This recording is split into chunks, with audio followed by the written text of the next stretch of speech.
NN media, నేను రాకేష్. మొత్తానికైతే తెలంగాణ రాష్ట్రంలో నిన్న మొన్న బాబాసాహెబ్ అంబేద్కర్ స్టాచ్యూ వద్ద రాష్ట్రీయ దళిత సేన పేరుతో కొంతమంది వ్యక్తులు అక్కడికి చేరుకొని బాబాసాహెబ్ అంబేద్కర్ గారికి ఒక బహిరంగ లేఖ, ఒక రకంగా చెప్పాలంటే అది బహిరంగ లేఖ అనుకోవద్దు, నిజానికి ఒక బాబాసాహెబ్ ముందు వాళ్ళు ఈ తెలంగాణ రాష్ట్రంలో ఉన్నటువంటి అంబేద్కర్ వాదులకి ఒక వార్నింగ్ ఇచ్చారు. అది అంబేద్కర్ గారిని మేము అడుగుతున్న ప్రశ్నలు అని చెప్పినప్పటికీ అంబేద్కర్ గారి పేరుతో వాళ్ళు ఈ తెలంగాణ రాష్ట్రానికి ఇచ్చినటువంటి వార్నింగ్గా చూసుకోవచ్చు. అయితే ఇదే విషయం మీద ఆనాడు వాళ్ళు ఏం మాట్లాడారు, ఎందుకు మాట్లాడారు, మరి తెలంగాణ రాష్ట్రంలో ఈరోజు రామ మందిర నిర్మాణానికి సంబంధించిన విషయంలో వాళ్ళు ఏం మాట్లాడారు, దాని మీద ఏ వ్యక్తులు ఏం మాట్లాడితే ఈరోజు రాష్ట్రీయ దళిత సేన, దాంతోపాటు చాలా సంఘాలు, శివశక్తి అని కొన్ని యూట్యూబ్ ఛానళ్ళు వీళ్ళందరూ కలిసి అక్కడ ముఖ్యంగా హమారా ప్రసాద్, లలిత్ కుమార్, దాంతోపాటు కొంతమంది యూట్యూబర్లు కూడా అక్కడికి వచ్చి నానా హంగామా చేశారు. మరి ఇదే విషయాన్ని వారం రోజుల క్రితమే తన సోషల్ మీడియా ద్వారా తెలంగాణలో అల్లర్లు పుట్టించడానికి ప్రయత్నం చేస్తున్నారు.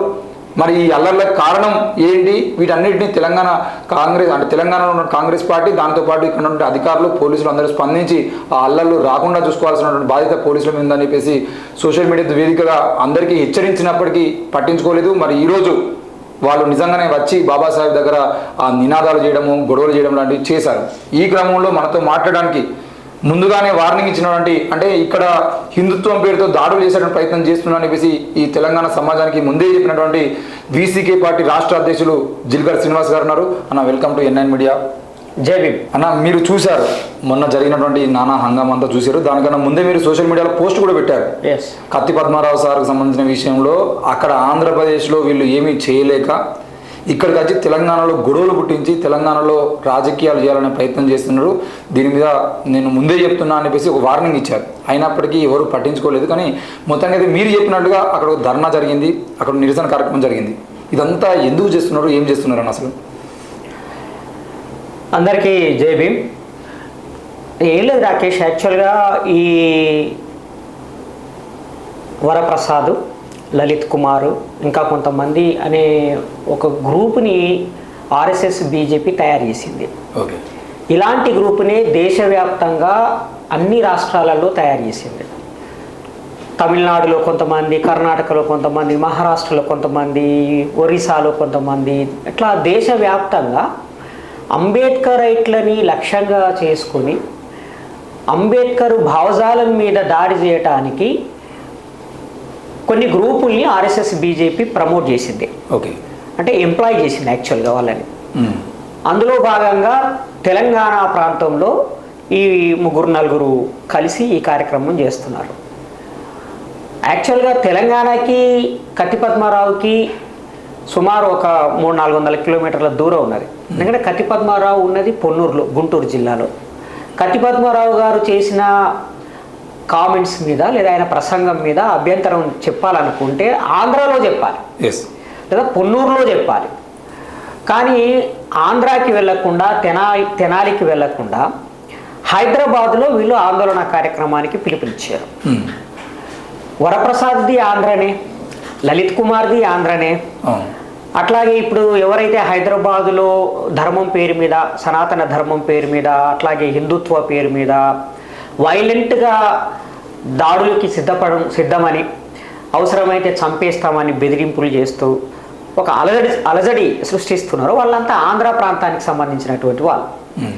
నిజంగానే వీళ్ళకి అంత ప్రమాదం ఉన్నది అని అనిపిస్తే, లేదా వాళ్ళ మనోభావాలు గాయపడితే ఆంధ్రాలో ప్రొటెస్ట్ చేయాలి. ఆంధ్రాలో ప్రొటెస్ట్ చేయకుండా హైదరాబాద్లో ప్రొటెస్ట్ చేయటం ఏంటి? అంటే ఇక్కడ హైదరాబాద్ అనేది ఈ శక్తులకి ఒక స్వర్గధామంగా మారిపోయింది. ఒకప్పుడు తెలంగాణ ప్రాంతము ప్రజాస్వామిక, లౌకిక, వామపక్ష శక్తులకి కేంద్రంగా ఉంది. కానీ 2014లో తెలంగాణ రాష్ట్రం ఏర్పడ్డ నాటి నుండి నెమ్మదిగా ఇక్కడ పక్క రాష్ట్రాల నుంచి వచ్చినటువంటి ఈ కులతత్వ, మతతత్వ శక్తులు ఇక్కడి సమాజం యొక్క సామాజిక శాంతిని, ప్రశాంతతని దెబ్బతీసే విధంగా ప్రయత్నం చేస్తున్నారు. తెలంగాణ ప్రజలు అర్థం చేసుకుంటున్నారు వీళ్ళు ఎక్కడి నుంచి వచ్చారు, ఎందుకు వచ్చారు, ఏం చేస్తున్నారు అనేది. అందుకని నేను ఆ రోజే ఇంతకుముందు మీరు ప్రస్తావించినట్టుగా పోలీస్ డిపార్ట్మెంట్ని రిక్వెస్ట్ చేశాను. తెలంగాణ బయట నుంచి వచ్చినటువంటి వాళ్ళు కొంతమంది ఇక్కడ తెలంగాణ ప్రాంతంలో ఉన్న ప్రజాస్వామిక వాతావరణాన్ని దెబ్బతీయాలని ప్రయత్నం చేస్తున్నారు. కాబట్టి పోలీసులు కఠినంగా వ్యవహరించి చర్యలు తీసుకోవాలని కోరారు. కానీ పోలీసులు నిర్లక్ష్యం వహించారు. వాళ్ళు ఒక రెచ్చగొట్టే కార్యక్రమం చేయబోతున్నారు. దానివల్ల శాంతి భద్రతల సమస్య తలెత్తే అవకాశం ఉంది. దాన్ని నిలువరించండి అని కత్తి పద్మారావు గారి కొడుకు, ఆర్పిఐ, వీసీకే, ఇంకా కొన్ని పార్టీలు అందరం కలిసి పోలీసులని కలవటం జరిగింది, కంప్లైంట్ చేయటం జరిగింది. పోలీసులు ఏమన్నారంటే వాళ్ళకి పర్మిషన్ లేదు, మీకు పర్మిషన్ లేదు, కౌంటర్ ప్రోగ్రామ్ చేయడానికి వీల్లేదు, మేము జాగ్రత్తలు తీసుకుంటాం అన్నారు. కానీ పోలీసులు ఓవర్లుక్ చేసి కావాలని ఈ ఫాసిస్ట్ శక్తులకి సహకరించడానికి అంబేద్కర్ స్టాచ్యూ దాకా వాళ్ళని రానిచ్చారు. వాళ్ళు నేను ఈ మాట ఎందుకు అంటున్నానంటే ఇదే వరప్రసాద్ గతంలో అంబేద్కర్ పుట్టి ఉన్న కాలంలో, అంటే బతికున్న కాలంలో నేను పుట్టి ఉంటే అంబేద్కర్ని నేను చంపేవాడిని అని అన్నాడు. ఆ సందర్భంగా నేను ఆ వ్యాఖ్యలని నిరసిస్తూ ఒక పిలుపునిచ్చాను, చలో ట్యాంక్ బండ్ అనే పిలుపునిచ్చాను. అన్ని రాష్ట్రాల నుంచి, ఆల్మోస్ట్ పక్కనున్న కర్ణాటక, మహారాష్ట్ర నుంచి కూడా వచ్చారు, ఆంధ్రప్రదేశ్ నుంచి కూడా వచ్చారు. వచ్చిన వాళ్ళని ఎవరిని కూడా ట్యాంక్ బండ్ దగ్గర ఉన్న అంబేద్కర్ స్టాచ్యూకి రాకుండా బస్సులు దిగిన వాళ్ళని బస్సుల్లో అక్కడే బస్ స్టేషన్లో అరెస్ట్ చేశారు, ట్రైన్ దిగిన వాళ్ళని రైల్వే స్టేషన్ దగ్గరనే అరెస్ట్ చేశారు. ఆ కార్యక్రమాన్ని ఫెయిల్ చేయడానికి అన్ని ప్రయత్నాలు చేశారు.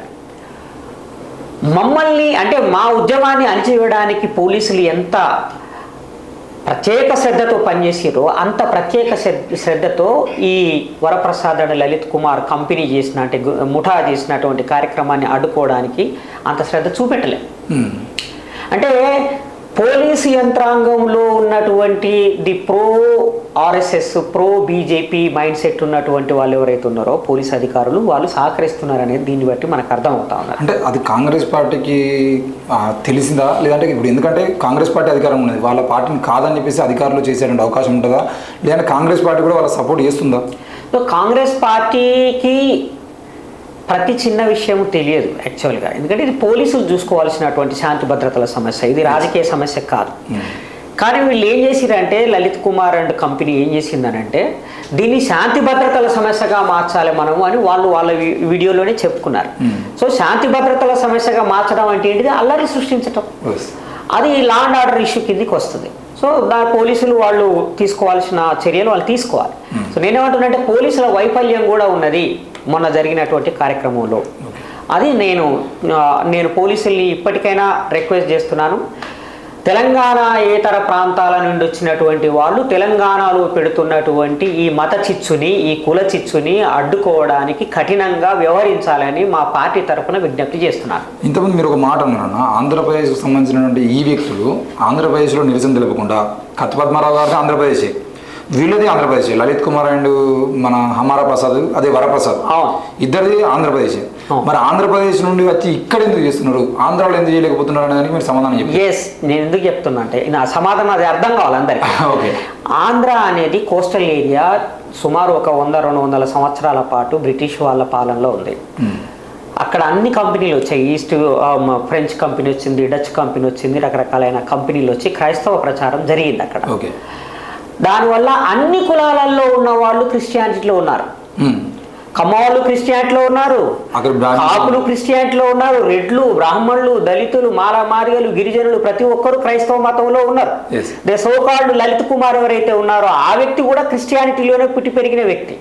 అట్లాగే వరప్రసాద్ ఎవరైతే ఉన్నారో ఆయన కూడా క్రైస్తవంలో పుట్టి పెరిగినటువంటి వ్యక్తి. సో చివరికి జగన్మోహన్ రెడ్డి గారు కూడా క్రైస్తవంలో పుట్టి పెరిగినటువంటి, రాజశేఖర్ రెడ్డి గారు కూడా క్రైస్తవ కుటుంబమే. అందుకని చంద్రబాబు నాయుడు అధికారంలో ఉన్న కమ్మవాళ్ళు కమ్మ చర్చీలు పెట్టుకొని ఉన్నారు, ఆయన చెప్పినట్టుగానే అన్ని కులాల వాళ్ళు క్రైస్తవంలో ఉన్నారు, అట్లాగే ముస్లింలు కూడా ఉన్నారు. సో వీళ్ళ రాజకీయం అక్కడ వర్కౌట్ కాదు. ఓకే, అక్కడ వాళ్ళ సొంత కులాలకు వ్యతిరేకంగా అక్కడ పనిచేయలేరు. కానీ ఇక్కడ మాత్రం వచ్చి ఈ కులాలకు వ్యతిరేకంగా, దళిత కులాలకు వ్యతిరేకంగా మాట్లాడుతున్నారు. ఇక్కడ కూడా వీళ్ళు అర్థం చేసుకోవాల్సింది ఏంటంటే వీళ్ళ ప్రధానమైన టార్గెట్ ఇస్లాం కాదు, వీళ్ళ ప్రధానమైన టార్గెట్ క్రైస్తవం. క్రైస్తవంలో అందరూ కాదు, దళిత క్రైస్తవులే వీళ్ళ టార్గెట్. ఎందుకు? నేను అదే ఇంతకు ముందు కూడా ప్రశ్నించాను.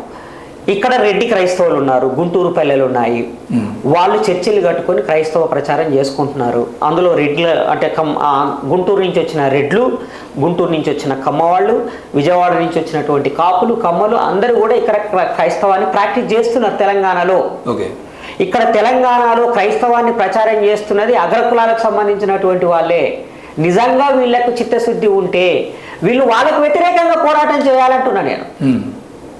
వరంగల్ కేంద్రంగా ఉన్న బాలశౌరి రెడ్డి బాల వికాస నడుపుతున్నాడు, 100 కోట్ల రూపాయలు విదేశాల నుంచి తీసుకొస్తున్నాడు. మరి ఎందుకు వీళ్ళు ప్రశ్నించట్లేదు? తెలంగాణ ప్రాంతంలో క్రైస్తవాన్ని వ్యాపింపజేస్తున్న అగ్రకులాలు, ది సోకాల్డ్ అగ్రకులాలకు వ్యతిరేకంగా ఈ వ్యక్తులు పోరాటం చేసే చైతన్యాన్ని కలిగి ఉన్నారా? ఆ ప్రాజెక్ట్ ఆ పని చేపట్టగలుగుతారా? చేయలేరు. వీళ్ళే అప్పర్ క్యాస్ట్. ఇప్పుడు నేను అడుగుతున్నది ఏంటంటే, ఆ వరప్రసాద్ నేను ఎస్సీ మాల అని చెప్పుకున్నాడు. అవును, నేను ఎస్సీ మాలని అని ప్రశ్నించడం మొదలుపెట్టాడు. ఆయన ఎస్సీ మాల కాదు, ఆయన కాపు కులస్తుడు, ఇక్కడ ఆంధ్ర ప్రాంతానికి సంబంధించిన కాపు కులస్తుడు. ఇది నా ఆరోపణ. ఆయన నాన్నగారు ఇక్కడికి దొంగ సర్టిఫికెట్ పెట్టుకొని ఎస్సీ సర్టిఫికెట్ క్లెయిమ్ చేస్తూ ఇక్కడ ఉద్యోగాన్ని సంపాదించారు. దాన్ని కంటిన్యూ చేస్తున్నారు. మీ అత్తగారు ఎవరు? మీ తల్లిగారు ఎవరు? మీ సంబంధాలన్నీ ఎక్కడున్నాయి? ఎటువైపు నుంచి ఉన్నాయి? ఏ కులంలో ఉన్నాయి? మీరు ఏ ఊరు అసలు? ఆంధ్రాలో మీరు ఏ ఊరు? ఒక్కసారి నీ ఊరేదో చెప్పు, వెంటనే అక్కడున్న మా వాళ్ళందరూ మీరు ఏ కులమో చెప్తారు. అంతే. కాపులు అన్ని కులాలు అన్ని మతాలలో ఉన్నారు, క్రైస్తవంలో కూడా ఉన్నారు. నిజంగా నీకు అంత పోరాటం చేయాలని అనుకుంటే కేఏ పాల్ మీద చెయ్యి. ప్రపంచం అంతా క్రైస్తవాన్ని ప్రచారం చేసిన కేఏ పాల్ నీ కులస్తుడు. అంటే ఆయన రాష్ట్రీయ దళిత సేన పెట్టుకుని మాల కొంతమంది ఆరోపణ చేస్తున్నారు. ఇది కేవలము దళితుల మీద దాడి చేయడం కోసము తయారు చేసుకున్న ఒక వేదిక. అది తయారు చేయమని డైరెక్షన్ ఇచ్చింది ఆర్ఎస్ఎస్ బీజేపీ. ఆర్ఎస్ఎస్ బీజేపీ కమ్యూనిస్టులను చూస్తే భయపడతలేదు, ముస్లింలను చూస్తే భయపడతలేదు, క్రైస్తవులను చూస్తే భయపడతలేదు, అంబేద్కర్ రైట్లను చూస్తే భయపడుతున్నది. అంబేద్కర్ అంటే భయం వీళ్ళకి. అంబేద్కర్ ఎట్లంటే నన్ను జిల్కర్ శ్రీనివాసం చూసో లేకపోతే మరొకరిని చూసో కాదు వాళ్ళ భయపడేది. అంబేద్కర్ని చూసి భయపడుతున్నది ఆర్ఎస్ఎస్ ఫ్రమ్ ద బిగినింగ్. మీరు అంబేద్కర్ని చూసి భయపడుతున్నారు మీరు అంటున్నారు, కానీ నిన్న అంబేద్కర్ విగ్రహం ముందు ఒక్కొక్కరు నాలుకలు కోస్తాము, చంపేస్తాం, అంబేద్కర్ వాదులని చంపేస్తామని వార్నింగ్ ఇచ్చారు వాళ్ళు. నాలుకలు కోస్తామని చెప్పేసి మాట్లాడిన వీడియోలు కూడా వైరల్ అవుతున్నాయి. అంటే మీరేమో అంబేద్కర్ చూస్తే భయపడుతున్నాను మీరంటే, వాళ్ళేమో అంబేద్కర్ పేరుతోని రాష్ట్రీయ దళిత సేన పెట్టుకొని మేము అంబేద్కర్ వాదులు అని చెప్పుకొని అంబేద్కర్కి వార్నింగ్ ఇచ్చారు. నిజానికి అది తెలంగాణ ప్రజలకు ఇచ్చిన వార్నింగ్ కాదు, అది అంబేద్కర్కి ఇచ్చిన వార్నింగ్. వాళ్ళు రాసిన బహిరంగ లేఖ అనేది కూడా ఉన్నాయి, కూడా దాంట్లో కూడా అంబేద్కర్ వాళ్ళు ప్రశ్నిస్తున్నారు. అదే ఆ రోజు అర్థం చేస్తున్నారు. ఆ రోజు అంబేద్కర్ విగ్రహం దగ్గర ఉన్న మెట్లెక్కి పైనుంచి ప్రసాద్ అంటే ఆయన ఏమన్నాడంటే, అంబేద్కర్కి మనం వినతి పత్రం ఇవ్వడానికి వచ్చామా? లేదు, నిలదీయడానికి వచ్చామా అన్నాడు. అంబేద్కర్ని ఎందుకు నిలదీస్తున్నారు వీళ్ళు? ఈ ప్రసాద్ అనే వ్యక్తి మొదటి వ్యక్తి కాదు, చివరి వ్యక్తి కాదు. ఇంతకు ముందు కూడా చాలా మంది ఆర్ఎస్ఎస్కి సంబంధించినటువంటి వాళ్ళు, ఇతర కులాలకు అంటే ఇతర ఐడియాలజీకి సంబంధించినటువంటి వాళ్ళు అంబేద్కర్ని వ్యతిరేకించారు. అయితే ఇప్పుడు వాళ్ళకి సమాధానం చెప్పేది జిల్కర్ శ్రీనివాస్ ఒక్కడే కాదు, నాకన్నా ముందు కత్తి పద్మారావు చెప్పిండు, కత్తి పద్మారావు కన్నా ముందు ఇంకా చాలా మంది చెప్పారు. సో ప్రతి జనరేషన్లో అంబేద్కర్ లేవనెత్తిన ప్రశ్నలకి సమాధానం వెతకడం అనేది స్టార్ట్ అయ్యింది. దానికి సమాధానం చెప్పకుండా బెదిరింపులకు పాల్పడడం అనేది కూడా జరిగింది. సో ఈ మొత్తం మన దేశ చరిత్ర అంతా గమనిస్తే కులం ఉండాలనా పోవాలా, ఈ సమాజంలో సమానత్వం ఉండాలనా ఉండకూడదా అనే అంశాల మీదనే ప్రతి తరము పోరాడుతూనే వస్తున్నది. మనిషికి చదువు ఉండాలా వద్దా అన్న ప్రశ్న అడిగినందుకే శంభూకుని రాముడు చంపాడు. ఇక్కడ వాళ్ళు రాముణ్ణి ప్రధానంగా ముందుకు తీసుకొస్తున్నారు. మా రాముణ్ణి ప్రశ్నిస్తే, మా రాముణ్ణి వ్యతిరేకించితే మిమ్మల్ని చంపేస్తాం, నరికేస్తాం అని అంటున్నారు. ఇక్కడ రాముణ్ణి నేను కేవలము ఒక దేవుడిగా చూడట్లేదు, ఒక వ్యక్తిగా కూడా చూడట్లేదు. అంబేద్కర్ కూడా ఆ మాటకు వస్తే ఒక వ్యక్తిగా కానీ ఒక దేవుడిగా కానీ చూడలేదు. ఆయన ఒక విలువగా చూశాడు, ఒక సోషల్ వాల్యూ, ఒక మోరల్, ఒక సామాజిక నీతిగా చూశాడు అంబేద్కర్. రాముడు ఎలాంటి సమాజాన్ని నిర్మాణం చేశాడు, ఎలాంటి సమాజం ఉండాలని కోరుకున్నాడు. రేపు నరేంద్ర మోడీ 3వ సారి గెలిచి రామరాజ్యం తీసుకొస్తే ఆ రామరాజ్యం ఏ విధంగా ఉంటుంది? ఏ సామాజిక వ్యవస్థ ఉంటుంది? ఇది అసలైన ప్రశ్న. అంబేద్కర్ అడిగింది ఏంటంటే రాముడు శంభూకుణ్ణి ఎందుకు చంపేశాడు? శంభూకుడు అంటే వ్యక్తిగత కారణాలతోటి, వైరుధ్యాలతోటి, శత్రుభావంతో రాముడు చంపేయలేదు. అప్పటికే స్థిరపడున్నటువంటి వర్ణ వ్యవస్థని కాపాడడానికి ఒక రాజుగా తన ధర్మాన్ని తాను నిర్వర్తించాడు అని చెప్పాడు అంబేద్కర్. అంటే రాజు యొక్క ప్రధానమైన కర్తవ్యం ఏమిటి? వర్ణాశ్రమ ధర్మాన్ని కాపాడడం, వర్ణ వ్యవస్థని కాపాడడం అని రామాయణమైన మహాభారతమైన చెప్తా ఉన్నది. సో రాజుగా ఆయన పాలనలో వర్ణ వ్యవస్థని కాపాడడానికి శంభూకుని చంపేశాడు. శంభూకుడు ఎవరు? ఒక శూద్రుడు. శంభూకుడు తప్పేం చేశాడు? ఆయన తపస్సు చేశాడు. కేవలము బ్రాహ్మణులు, క్షత్రియులు, వైశ్యులకి మాత్రమే తపస్సు చేసుకునే హక్కు ఉన్నదని, జ్ఞానార్జన చేసే హక్కు ఉన్నదని ఈ వర్ణ వ్యవస్థ, ఈ కుల వర్ణ ధర్మం అనేది నిరాకరించింది. సో శూద్రులకి ధ్యానం చేసుకునే హక్కు, తపస్సు చేసుకునే హక్కు, జ్ఞానాన్ని సంపాదించే హక్కు వర్ణ వ్యవస్థ నిరాకరించింది. కాబట్టి ఆ హక్కుని పొందడం కోసము శంభూకుడు తపస్సు చేశాడు, ఒక రకంగా పోరాటం చేశాడు, తిరుగుబాటు చేశాడు. వెంటనే ఒక బ్రాహ్మణుడు రాముడికి కంప్లైంట్ చేశాడు. ఏమని? ఓ రామ, నీ రాజ్యంలో ధర్మం గాడి తప్పింది. 4 పాదాల మీద నడవాల్సినటువంటి ఈ ధర్మము ఇప్పుడు 3 కాళ్ళ మీదనే నడుస్తున్నది. ఏమైంది అని రాముడు అడిగాడు. నీ రాజ్యంలో ఒక శూద్రుడను శంభూకుడు తపస్సు చేస్తున్నాడు, దానివల్ల నా కొడుకు మరణించాడు అని చెప్పి కంప్లైంట్ చేశాడు. కొడుకు నిజంగానే మరణించిండా లేదా ఎంక్వైరీ చేయలేదు. రాముడు సరాసరి మన శంభూకుడి దగ్గరికి వెళ్ళిపోయి మౌనంగా తపస్సులో ఉన్నటువంటి శంభూకుని నరికి చంపేశాడు. అంటే శూద్రుడికి విద్యార్జన హక్కు లేదు, జ్ఞానార్జన హక్కు లేదు. ఇది సామాజిక వ్యవస్థ. అంటే రాముడు, మనం ఆయనను పూజించవచ్చు, ఆరాధించవచ్చు, జై శ్రీరామ్ అనొచ్చు, నువ్వేమైనా అనొచ్చు, అది నీ భక్తి. కానీ రాముడు ఎలాంటి సామాజిక వ్యవస్థని నిలబెట్టడానికి తన అధికారాన్ని, తన దండాన్ని ఉపయోగించింది? ఇది కదా క్వశ్చన్. అంటే ఒక్క శంభూకుని సంబంధించిన విషయంలో మాత్రమే దాన్ని విమర్శిస్తున్నారు, కానీ నిజానికి రామరాజ్యం అనేది చాలా గొప్పది అనిపేసి ఈ దేశంలో ఉన్నటువంటి మెజారిటీ హిందువులు నమ్ముతున్నారు. అది నేనేమంటున్నానంటే నమ్ముతున్నారు రాకేష్, నమ్ముతున్నారు. కానీ వాళ్ళు చదవాలంటున్నా నేను. నమ్మే వాళ్ళు ఎవరైతే ఈ ప్రవచనాలు ఇచ్చే వాళ్ళ ఉపన్యాసాలు విని, లేదా ఇలాంటి వాదనలు చేసే వాళ్ళ ఉపన్యాసాలు విని కాదు తెలుసుకోవాల్సింది. పుస్తకం చదివి తెలుసుకోవాలి, రామాయణం చదివి తెలుసుకోవాలి. రామాయణంలో కులాలున్నాయి, రామాయణంలో వర్ణ వ్యవస్థ ఉన్నది, వర్ణం మాత్రమే ఉన్నది, కులాలు లేవు అని వాదిస్తున్నారు కదా వీళ్ళు. మరి సీతమ్మ వారి మీద అనుమానంతో ఎవరో ఒక చాకలి, నేనేమైనా రాముని అనుకుంటున్నావా, ఇన్ని రోజులు భార్య ఎవరి దగ్గర ఉంటే తీసుకొచ్చి సంసారం చేయడానికి అని అన్నాడని, ఒక చాకలి ఆయన అన్నాడని తన భార్యను మళ్ళీ తిరిగి అడవుల్లోకి పంపించండు రాముల వారు. అవును కదా? అంటే చాకలి అనే ఒక కులం అక్కడ ఉందా లేదా? వర్ణం అనేది ఒకటిగా ఉండదు. ఎప్పుడు వర్ణంలో కులాలు ఉంటాయి. బ్రాహ్మణ, క్షత్రియ, వైశ్య, శూద్ర అనేవి ఉన్నాయో అందులో అనేక కులాలు ఉన్నాయి. శూద్ర అని అంటే కేవలం శూద్రులే ఉండరు. గొల్లోళ్ళు ఉంటారు, సాకలోళ్ళు ఉంటారు, మంగళోళ్ళు ఉంటారు, గౌళ్ళోళ్ళు ఉంటారు, అవసలోళ్ళు ఉంటారు, రకరకాలైన కులాల వాళ్ళందరూ శూద్రులుగా ఉంటారు. అంటే వర్ణము శూద్ర, కానీ ఇంటర్నల్గా కులం. బ్రాహ్మణులు వర్ణము, కానీ కాశ్మీరీ బ్రాహ్మణులు, వైష్ణవ బ్రాహ్మణులు, శైవ బ్రాహ్మణులు, స్మార్త బ్రాహ్మణులు అని బాబాసాహెబ్ అంబేద్కరే 109 కులాలని చెప్పాడు. బ్రాహ్మణుల్లో బెంగాలీ బ్రాహ్మణులు వేరు, మహారాష్ట్ర పీష్వ బ్రాహ్మణులు వేరు, కొంకణస్థ బ్రాహ్మణులు వేరు.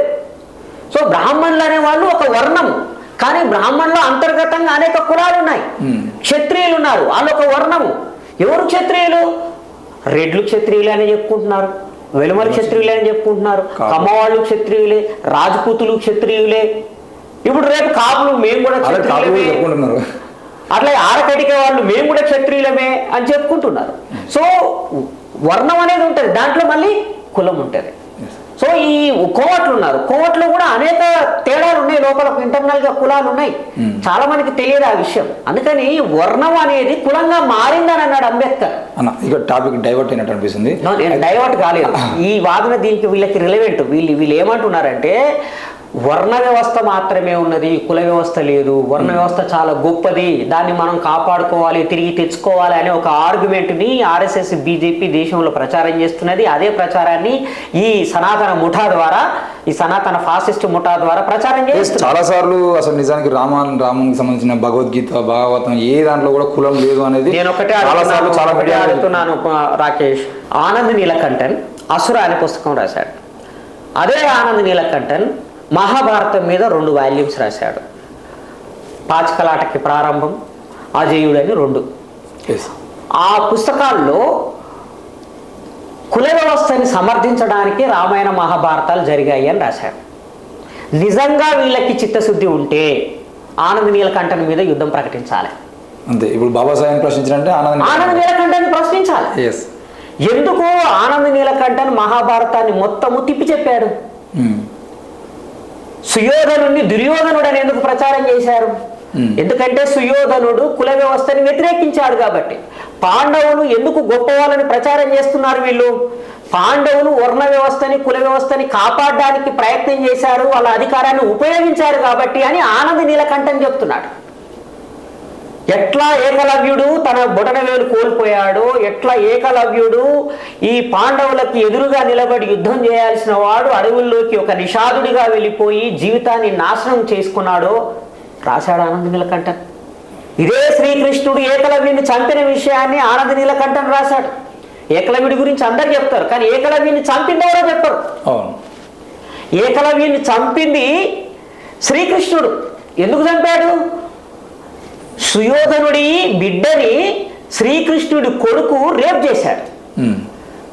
శ్రీకృష్ణుడి బిడ్డ ఈ ఏకలవ్యుణ్ణి బాబాయ్ అని పిలుస్తుంది, చిన్నానా అని పిలుస్తుంది. నా బిడ్డ మీద అత్యాచారం చేసిన వాడిని నేను బతకనివ్వను అని శపథం చేసి ఆ కృష్ణుడి యొక్క కొడుకును చంపడానికి ప్రయత్నం చేస్తూ ఉంటే ఈ కృష్ణుడు పోయి తన కొడుకుని కాపాడుకోవడానికి రాయితోటి ఏకలవ్యుణ్ణి కొట్టి చంపుతాడు. ఇది ఆనంద్ నీలకంఠన్ రాశాడు, నేను చెప్తున్నదిగా. ఇది మహాభారతంలో ఉందా? మరి ఇది మహాభారతంలో ఉన్నది. ఆయన ఒరిజినల్ గా మహాభారతాన్ని చదివే దాన్ని డీకోడ్ చేస్తూ రాశాడు. నేను సవాల్ విసురుతున్న వీళ్ళకి, నిజంగానే మీరు చిత్తశుద్ధి కలిగిన వాళ్ళైతే ఆనంద్ నీలకంఠన్ రాసింది అబద్ధం అని నిరూపించండి, లేదా ఆనంద్ నీలకంఠన్ ఎలా రాస్తామని చెప్పి ఆయన మీద దాడికి సిద్ధపడండి. ఆనంద్ నీలకంఠన్ బ్రాహ్మణ్ అయితే మీకేం కాదు. ఆనంద్ నీలకంఠన్ బ్రాహ్మణుడు కాబట్టి ఆయన రామాయణం మీద రాసినా, మహాభారతం మీద రాసినా మీరు ఓకే. అదే కత్తి పద్మరావు ప్రశ్నించితే మాత్రం మీకు కడుపులు రగిలిపోతాయి, నాలుకలు కోసేస్తాం, తలలు తీసేస్తామంటారా? అంటే ఇంతకి అసలు ఈ విషయంలో ఇంత పెద్ద అంటే లోక్సభ ఎన్నికల ముందు సందర్భం దొరికిందేనా? ఎందుకు కత్తి పద్మారావు గారు చేసిన ఆరోపణలు ఇలా కొత్తవి కాదు. రాముని కృష్ణునికి సంబంధించిన విషయంలో కానీ, దేవుళ్ళ మీద కానీ, మతాల మీద కానీ, కులాల మీద కానీ కత్తి పద్మారావు ప్రశ్న ఏ విధంగా ఉంటుంది అనేది మోడీ గారు, అటల్ బిహారీ వాజ్పేయి కూడా తెలుసు. మరి అట్లాంటి కత్తి పద్మారావు గారి విషయాన్ని ఈ రోజు ఎందుకు తెర మీద తెచ్చారు? అసలు కత్తి పద్మారావు గారు ఏమన్నారు? ఈ కత్తి పద్మారావు గారు ఇంతకుముందు మీరు చెప్పినట్టుగా ఒక వెల్ నోన్ హేతువాది, అంబేద్కరిస్టు, బుద్ధిస్టు. ఆయన మనం పుట్టక ముందు నుంచి ఈ సమాజంలో ఉన్న కుల అసమానతల్ని ప్రశ్నిస్తున్నాడు. ఆ కుల అసమానతల్ని సమర్థించే రామాయణ, మహాభారత, ఇతిహాస, పురాణ సాహిత్యాన్నంతా ఆయన ప్రశ్నిస్తున్నాడు, ఆయన విమర్శిస్తున్నాడు. కొత్తదేం కాదు. సో ఆయన గారు ఇంకా చాలామంది కూడా విమర్శించారు. నేనేమంటున్నానంటే కత్తి పద్మారావు గారు అడిగిన ప్రశ్నలు సమాధానం మీ దగ్గర ఉంటే చెప్పండి. ఎందుకంటే టెక్స్ట్ ఆధారంగానే ఆయన చెప్తున్నాడు. ఆయన ఒక్క రామాయణాన్ని కాదు, అనేక రామాయణాన్ని చదివి అందులోంచి ఉన్న సారాంశాన్ని ఆయన చెప్తున్నాడు. చెప్పే దాంట్లో కొంత రెటారిక్గా ఉండొచ్చు, రెటారిక్ ఉండొచ్చు కొంత, కానీ ఆయన లేవనెత్తిన ప్రశ్నలకి సమాధానం చెప్పాలి. మీరు అట్లా చెప్పకుండా ఆయన్ని ట్రోల్ చేస్తూ, ఆయన్ని బూతులు తిడుతూ మాట్లాడడం అనేది అది ఎవరు యాక్సెప్ట్ చేయరు. నేనంటే కత్తి పద్మారావు మొదటివాడు కాదు. త్రిపురనేని మధుసూదన్ రావు అంతకన్నా ముందే రాశాడు కదా, శంభుక అనే కావ్యంలోనే రాశాడు కదా. అంతకన్నా ముందు ఇంకా నార్ల వెంకటేశ్వరరావు గారు రాశారు కదా. ఇంకా చాలామంది రాశారు, రేపు ఇంకెవరో వస్తారు రాయడానికి. అందుకని అసలు రామాయణంలో ఉన్నటువంటి మంచి చెడ్డల్ని తార్కిక దృష్టితోటి ఆలోచించాల్సిన అవసరం ఉన్నది. అది ఆయన చేశాడు. అది కూడా ఎప్పుడో 2 ఏళ్ల క్రితం చేసిన ప్రసంగం. అది రీసెంట్గా ఇప్పుడు చేసింది కాదు, రామాలయ ప్రారంభోత్సవం సందర్భంగా చేసింది కాదు. అది ఎప్పుడో పాత వీడియో. ఆ పాత వీడియోని బయటికి తీసి వీళ్ళు ఒక ఇష్యూని తయారు చేశారు. ఎందుకు తయారు చేశారు? ఎందుకనంటే రాబోయే రోజుల్లో ఇంకో 2 నెలల్లో ఎలక్షన్స్ జరగబోతున్నాయి. హిందువుల మనోభావాల పేరు మీద ఓట్లని బీజేపీకి వేయించాలనే ఒక ప్రాజెక్టుని వీళ్ళకి ఇచ్చారు. అందుకని ఈ తెలంగాణ ప్రాంతంలోనే వాళ్ళకి గెలిచే అవకాశం ఉంది, ఆంధ్రాలో గెలిచే అవకాశం లేదు. బీజేపీ గెలవడానికి కొన్ని సీట్లైనా గెలవడానికి అవకాశం తెలంగాణలో ఉంది, ఆంధ్రాలో లేదు. అందుకని ఇక్కడే వాళ్ళు ఈ చిచ్చు రగల్చాలని ప్రయత్నం చేస్తున్నారు. ఇది ఓట్ల కోసము ఆర్ఎస్ఎస్ బీజేపీ చేస్తున్నటువంటి ఆట. అయితే ఇక్కడ మనం ఇక టాపిక్లో మెయిన్గా వాళ్ళు పెట్టినటువంటి బహిరంగ లేఖ ఏదైందో దాని గురించి మాట్లాడుకుందాం. రాముడు కృష్ణుడు అనే విషయాలకు సంబంధించిన విషయంలో రాముడు కృష్ణుడు ఏదైతే ఉందో అవి భారత రాజ్యాంగాన్ని బాబాసాహెబ్ అంబేద్కర్ రాసిండని మీరు అంటున్నారు. మరి ఆ భారత రాజ్యాంగంలోనే రాముడు కృష్ణుడు బొమ్మలు ఉన్నాయి. అలాంటప్పుడు మీరు ఎట్లా రాజ్యాంగాన్ని వ్యతిరేకిస్తున్నట్ట, రాజ్యాంగాన్ని యాక్సెప్ట్ చేస్తున్నట్ట అని వాళ్ళు అడుగుతున్నారు. ఈ ప్రశ్న చాలా మంచి ప్రశ్న రాకేష్. ఎందుకంటే ఈ మధ్య కొండా విశ్వేశ్వర రెడ్డి ప్రతి జనవరి 26 నాడు ఒక బ్యాగ్లో ఇంతలా పుస్తకాన్ని ఒకదాన్ని తీసుకొని వచ్చి ఇది అసలైన కాన్స్టిట్యూషన్ చూడండి, ఇందులో రాముడి బొమ్మలు ఉన్నాయి, కృష్ణుడి బొమ్మలు ఉన్నాయి, ఇంకా మన సంస్కృతి సంప్రదాయాల్ని తెలిపే దేవీ దేవతల బొమ్మలు ఉన్నాయని చెప్పి అవన్నీ చూపిస్తున్నాడు. అదే ప్రచారం చేస్తున్నారు. ఆ మధ్యన న్యాయశాఖ మంత్రి శివశంకర్ కూడా దాన్నే చూపించి ఒక 2-3 ఏళ్ల క్రితం ప్రచారం చేశాడు. వాస్తవానికి భారత రాజ్యాంగం రాసే క్రమంలో అనేక కమిటీలు వేశారు, సబ్ కమిటీస్ చాలా వేశారు. అంటే మైనారిటీ హక్కుల మీద కావచ్చు, ఫండమెంటల్ రైట్స్ మీద కావచ్చు, ఫెడరల్ సిస్టమ్ మీద కావచ్చు, కాన్స్టిట్యూషన్ ప్రొసీడింగ్స్కి సంబంధించినటువంటి అంశాలను చూడడానికి కూడా ఒక కమిటీని వేశారు. కానీ ఎక్కడ కూడా కాన్స్టిట్యూషన్లో ఈ బొమ్మలు ఉండాలా ఉండొద్దా అని నిర్ణయించడానికి కమిటీ వేయలేదు. ఒక కమిటీ వేయలేదు. అట్లాగే ఆ అంశాల మీద కాన్స్టిట్యూయెంట్ అసెంబ్లీలో డ్రాఫ్టింగ్ కమిటీ సందర్భంగా చర్చ జరిగిన దాఖలాలు కూడా లేవు. కాన్స్టిట్యూషన్ ఆమోదించిన తర్వాత ఎవరికి వాడు కాన్స్టిట్యూషన్ని తనకి నచ్చినట్టుగా వాళ్ళు రాసుకోవాలంటే క్యాలియోగ్రఫీ ఉంటుంది కదా, మంచి అందమైన చేతి రాతతోటి రాసుకోవడం అనేది చేశారు వాళ్ళు. అంటే కాన్స్టిట్యూషన్ని సబ్మిట్ చేసినప్పుడు ఫోటో ఉంది, అందరు కలిసి దిగిన ఫోటో ఉన్నది. బాబాసాహెబ్ అంబేద్కర్ బాబు రాజేంద్ర ప్రసాద్ గారికి దాన్ని సబ్మిట్ చేస్తున్న ఫోటో దిగారు. అది మనకు అందరికీ అందుబాటులో ఉన్నది. దాని సైజ్ ఎంత ఉంటుంది? హ్యాండీగా ఉంటుంది, ఇంత ఉంటుంది. కానీ వీళ్ళు చూపిస్తున్నది ఎంత ఉన్నది? ఇంతలా ఉన్నది. బాబాసాహెబ్ అంతలా దాన్ని సబ్మిట్ చేయలేదు కాన్స్టిట్యూషన్, మన కాన్స్టిట్యూంట్ అసెంబ్లీకి. అంటే దాని అర్థం ఏంటి? వీళ్ళు ఆ తర్వాత దాన్ని అందంగా రాసుకోవడానికి కొంతమందిని పెట్టుకొని రాయించుకున్నారు. రాయించుకున్న వాడికి ఆ భావజాలం ఉన్నది కాబట్టి ఆయన అందులో బొమ్మలు వేసుకున్నాడు. దానికి కాన్స్టిట్యూయెంట్ అసెంబ్లీకి ఏంటి సంబంధం? అంటే ఇక్కడ ఇంకో విషయము, బాబాసాహెబ్ అంబేద్కర్ రాసిన రాజ్యాంగం ఒరిజినల్ రాజ్యాంగం ఏతుందో ఆ రాజ్యాంగం మా దగ్గర కూడా ఉంది అని చెప్పేసి అమరప్రసాద్ ఇంతకున్నాడు. మీరు అంటున్నాడు కొండా విశ్వేశ్వరరెడ్డి కూడా దాన్ని పట్టుకొని అది ఒరిజినల్ రాజ్యాంగం కాదు. ఒరిజినల్ రాజ్యాంగం అంటున్నారు వాళ్ళు. అదే అంటున్నా కదా, బాబాసాహెబ్ అంబేద్కర్ ఇచ్చినటువంటి ఫోటో ఉంది కదా, కాన్స్టిట్యూయెంట్ అసెంబ్లీకి సబ్మిట్ చేస్తున్న ఫోటో, దాని సైజ్ చూడు, వీళ్ళు చూపిస్తున్న దాని పుస్తకం సైజ్ చూడు. ఒకటి. రెండోది, నేను ఇంకా ముఖ్యమైన పాయింట్ ఏం చెప్తున్నానంటే, కాన్స్టిట్యూషన్ రాసినప్పుడు ఆ బుక్ ఎలా ఉండాలి అనే దాని మీద చర్చ జరగలేదు. క్యాలియోగ్రఫీలో రాయాలా వద్దా అనే దాని మీద చర్చ జరగలేదు. దాంట్లో బొమ్మలు ఉండాలా వద్దా అనే దాని మీద కూడా చర్చ జరగలేదు. ఓకే, ఇది కేవలము టైప్ చేసి ప్రింట్ చేసినటువంటి కాన్స్టిట్యూషన్ని బాబాసాహెబ్ అంబేద్కర్ కాన్స్టిట్యూయెంట్ అసెంబ్లీకి సబ్మిట్ చేశాడు. వీళ్ళు చూపిస్తున్నది ఏంది? క్యాలియోగ్రఫీతో రాసినటువంటి కాన్స్టిట్యూషన్, అంటే చేతితో రాసినటువంటి కాన్స్టిట్యూషన్. ఓకే, అంటే బాబాసాహెబ్ అంబేద్కర్ ఫైనల్ చేసి కాన్స్టిట్యూయెంట్ అసెంబ్లీ ఆమోదించిన దాన్ని నీలాంటోడు నాలాంటోడు ఒక ఆయన ప్రత్యేకంగా మంచి అందమైన చేతి రాతతోటి రాశాడు. ఇంతింతలా దళసరి పేపర్ల మీద రాసుకున్నాడు. రాసి దాన్ని బైండింగ్ చేసి ఒక కాపీ పార్లమెంట్కి ఇచ్చాడు. దాని అర్థం దాన్ని కాన్స్టిట్యూయెంట్ అసెంబ్లీ ఆమోదించిందని కాదు, అది నీ ఇష్టం. ఒకడు చిన్న సైజ్ బుక్ కాన్స్టిట్యూషన్ వేస్తాడు, ఒకడు ప్యాకెట్ సైజ్ కాన్స్టిట్యూషన్ వేస్తాడు, ఒకడు ఇంత పెద్ద సైజ్ కాన్స్టిట్యూషన్ వేస్తాడు. అది అతని యొక్క అభిరుచి, అదే అతని ఇష్టం. అంతేగాని ప్యాకెట్ సైజ్ కాన్స్టిట్యూషన్కి కాన్స్టిట్యూయెంట్ అసెంబ్లీ అప్రూవల్ ఇచ్చిందని కాదు. అంటే ఒక వ్యక్తి తన వ్యక్తిగత ఇంట్రెస్ట్లతోటి రాసుకున్నటువంటి ఆ పుస్తకాన్ని తీసుకొచ్చి ఇది ఒరిజినల్ బుక్ అని చెప్పి వీళ్ళు అంటున్నారు. కాన్స్టిట్యూయెంట్ అసెంబ్లీలో ఎక్కడా అలాంటి చర్చ జరగలేదంటున్నా. దాంట్లో రాముడు లేడు, కృష్ణుడు లేడు, హరప్ప లేదు, మహేంజదారో లేదు, ఏది లేదు దాంట్లో. ఒకవేళ అలాంటి ఫోటోలు పెట్టాల్సి వస్తే బాబాసాహెబ్ అంబేద్కర్ తప్పకుండా చర్చించేవాడు కదా. అందులో రాముడు బొమ్మ ఉండాలా వద్దా, కృష్ణుడి బొమ్మ ఉండాలా వద్దా అని చర్చించేవాడు కదా. రవిదాస్ బొమ్మ పెట్టాలని కూడా అడిగేవాడు కదా బాబాసాహెబ్ అంబేద్కర్. కబీర్ బొమ్మ పెట్టాలని అడిగేవాడు కదా. ఎల్లమ్మదో మైసమ్మదో బొమ్మ పెట్టాలని కూడా అడిగేవాడు కదా. ఆయన గురువులైన బుద్ధుడి గురించి కబీర్ గురించి పెట్టమని అడిగేవాడు కదా. కాబట్టి అలాంటివి ఏమీ లేవు. ఇది వీళ్ళు చూపిస్తున్నదంతా ఒక నకిలీ నాటకము. దీనికి కాన్స్టిట్యూయెంట్ అసెంబ్లీ యొక్క ఆమోదం లేదు. ఓకే, ఇది ముందు అర్థం చేసుకోవాలి. అందుకని ఇప్పుడు ఈయన అనేది ఏంటంటే, మా వరప్రసాద్ అనేది ఏంటంటే, రాజ్యాంగంలోనే రాముడు కృష్ణుడు ఉన్నాడు కాబట్టి రాముడిని కృష్ణుడిని విమర్శిస్తే రాజ్యాంగాన్ని విమర్శించినట్టే, రాముడు కృష్ణుడిని అవమానిస్తే రాజ్యాంగాన్ని అవమానించినట్టే అని అంటున్నాడు. అసలు రాజ్యాంగానికి రాముడికి కృష్ణుడికి సంబంధం లేదు. ఓకే అన్న, అయితే ఇక్కడ ఇంకో విషయం ఏంటంటే వాళ్ళు ఏమంటున్నారంటే బాబాసాహెబ్ అంబేద్కరే ఇక్కడ అన్ని మతాల కలయిక, అన్ని మతాల వాళ్ళకి బతికేసి ఇచ్చింది, మతాన్ని నమ్మేటువంటి స్వేచ్ఛ ఉందని అన్ని రాసిచ్చిండు. అంబేద్కర్ రాసిచ్చిండు. మరి అంబేద్కర్ వాదులు అని చెప్పుకొని తిరిగే వాళ్ళు ఎవరైతే ఉన్నారో వాళ్ళకు హిందువులను తిడతా ఉంటే, హిందూ దేవుళ్ళని తిడతా ఉంటే వాళ్ళకు నువ్వు ప్రత్యేక రక్షణ చట్టాన్ని ఇచ్చినవా? వాళ్ళ మీద ఎందుకు అంటే ఇప్పుడు వాళ్ళు ఆయన ఏమంటున్నా అంటే హిందూ దేవుళ్ళని తిడతారు, మళ్ళీ అంబేద్కర్ వెనకాల దాక్కుంటారు, వీళ్ళకు నువ్వేమైనా ప్రత్యేకంగా రక్షణ ఇచ్చినవానా అని చెప్పేసి అంబేద్కర్ని నిలదీస్తున్నారు. ఇప్పుడు ఇండియన్ కాన్స్టిట్యూషన్ కేవలం అంబేద్కర్ రైట్లకే కాదు, అందరికీ ఇచ్చింది ఆ హక్కు. నేను అడుగుతున్నా, మీకు ఏ హక్కు ఉన్నదని చెప్పి జీసస్ని విమర్శిస్తున్నారు, క్రైస్తవుల్ని తిడుతున్నారు, ఇస్లాం ప్రాక్టీస్ చేసే ముస్లింల్ని తిడుతున్నారు. మీరు కూడా అదే స్వేచ్ఛ, భావ ప్రకటన స్వేచ్ఛను ఉపయోగించుకుంటున్నారు కదా.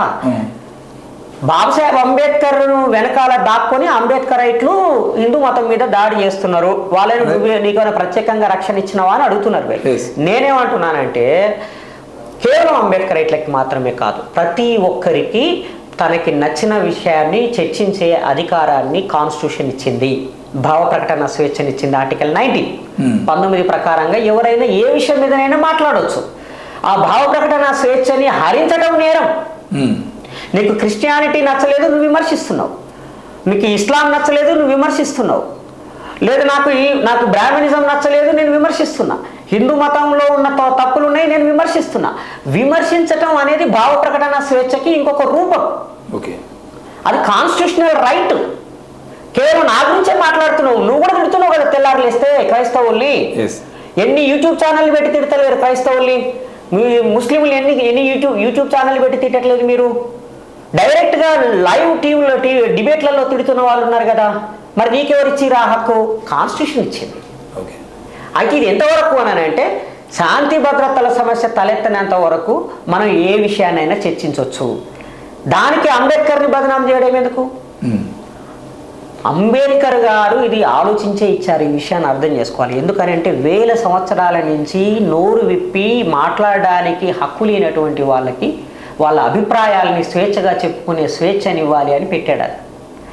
అంబేద్కర్ గారి యొక్క పత్రిక పేరే మూక్ నాయక్, మూగ వాళ్ళకి నాయకుడు. అంటే మనకి మాట్లాడే స్వేచ్ఛ లేదు కదా. నువ్వు మాట్లాడతావా అని మాట్లాడితే చంపినటువంటి సమాజం ఇది. సో మాట్లాడడానికి నిరాకరించబడినటువంటి సమాజానికి మాట్లాడే స్వేచ్ఛనియడం కోసమే ఆర్టికల్ 19. అది కేవలం దళితులకేనా ఉంది? పార్సీలకు లేదా, క్రిస్టియన్లకు లేదా, ముస్లింలకు లేదా, ఆంగ్లో ఇండియన్లకు లేదా, స్త్రీలకు లేదా, ప్రతి ఒక్కరికి ఉన్నది. అయితే ఇక్కడ ఇంకో విషయం, రాముడు కృష్ణుడు రహస్యం అంటే రాముడు కృష్ణుడికి సంబంధించిన విషయంలో చాలాసార్లు అంబేద్కర్ వాదులైనా ఇక్కడ హేతువాదులైనా నాస్తికులైనా ఎవరైనా మాట్లాడేటప్పుడు దానికి సంబంధించిన విషయాన్ని కూడి చేస్తూ రాముడు కృష్ణుడు రహస్యాల పుస్తకంలో బాబాసాహెబ్ అంబేద్కరే ఈ విషయాన్ని లేవనెత్తిండు అని చెప్పేసి చెప్తా ఉంటారు. అయితే ఇక్కడ వాళ్ళు ఏమంటున్నారంటే రాముడు కృష్ణుడు రహస్యాలు అనే పుస్తకం బాబాసాహెబ్ అంబేద్కరే రాసిండా? ఒకవేళ రాసి ఉంటే ఆయన చనిపోయిన తర్వాత పుస్తకం ఎందుకు ప్రచురించిండు? ఆయన ఉన్నప్పుడు ఎందుకు దాన్ని ఆయన బతుకుండగానే ఎందుకు ప్రచురించుకోలేకపోయాడు? భయపడ్డా లేదంటే ఆయన పుస్తకం ఆయన రాసిందా రాయలేదా అనేది వాళ్ళు అడుగుతున్న ప్రశ్న. ఇప్పుడు వరప్రసాద్ లాంటి అల్ప జీవులు వచ్చి బాబాసాహెబ్ అంబేద్కర్ని బెదిరిస్తారని, చంపుతామని అంటారని భయపడి ఆయన పుస్తకాన్ని ప్రింట్ చేయకుండా ఆపల.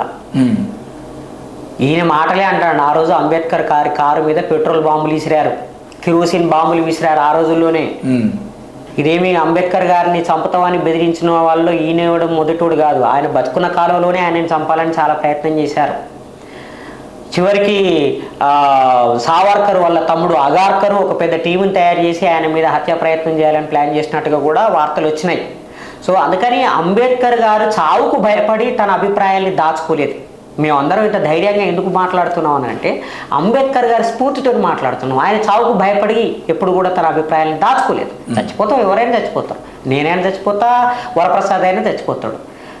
వరప్రసాద్ని పొడిస్తే కత్తిది కదా, వరప్రసాద్ని నరికితే తలదే కదా, జిల్కర శ్రీనివాస్దే తెగుతుందా? లేకపోతే ఎదుటివేడు అంబేద్కర్ ఇట్లా మాత్రమే ప్రాణాలా పోతే లలిత్ కుమార్ ప్రాణాలు పోవా? చంపితే ఎవరైనా చచ్చిపోతాడు. కత్తికి అంబేద్కర్ అయితేంది, మా అవతలుడు అయితేంది, కత్తి ఏదైనా ఒకటే, చంపితే ఎవడైనా చచ్చిపోతాడు. అది కాదు సమస్య. అంబేద్కర్ గారు ఈ పుస్తకాల మీద మహారాష్ట్ర ప్రభుత్వము ఒక నిర్ణయం తీసుకున్నది. ఆయన చేతి రాతప్రతులన్నింటినీ పుస్తకంగా వేయాలని మహారాష్ట్ర ప్రభుత్వము ఒక నిర్ణయం తీసుకుంది. మహారాష్ట్ర ప్రభుత్వము ముందుగా అచ్చు వేసింది. అంబేద్కర్ గారు బతుకున్న కాలంలో అనేక పనుల్లో ఆయన బిజీగా ఉన్నారు. ఆయనకి రాసిన ప్రతి పుస్తకం అచ్చు వేసుకునే సమయం దొరకలేదు. అందుకని ఆయన మరణానంతరము మహారాష్ట్ర ప్రభుత్వమే ఒక నిర్ణయం తీసుకొని ఒక కమిటీ వేసింది. ఆ కమిటీ ఆ రాతప్రతులన్నింటినీ తీసుకొని ఇంకా ఆయన రకరకాలైన చోట్ల రాసినటువంటి వాటన్నిటిని సేకరించి ఆయన సమగ్ర రచనల్ని తీసుకొచ్చే ప్రయత్నం చేసింది. అదేవిధంగా 1991లో అంబేద్కర్ శత జయంతి సందర్భంగా, అంబేద్కర్ గారు పుట్టిన 100 సంవత్సరాల సందర్భంగా కేంద్ర ప్రభుత్వమే 1991లో ఆయన పుస్తకాల్ని ఇంగ్లీష్లో తీసుకురావటం అనేది జరిగింది. అంటే ఇంగ్లీష్లో ఉన్న వాటిని మిగతా వాటిని కూడా పబ్లిష్ చేయటం అనేది మినిస్ట్రీ ఆఫ్ సోషల్ జస్టిస్ ఆధ్వర్యంలో తీసుకురావటం జరిగింది. సో ఇది ప్రభుత్వాలు తీసుకొచ్చినటువంటి పుస్తకాలు ఇవన్నీ. దాంట్లో అందరూ ఉన్నారు, మేధావులు ఉన్నారు, ప్రభుత్వానికి సంబంధించిన అధికారులు కూడా ఉన్నారు.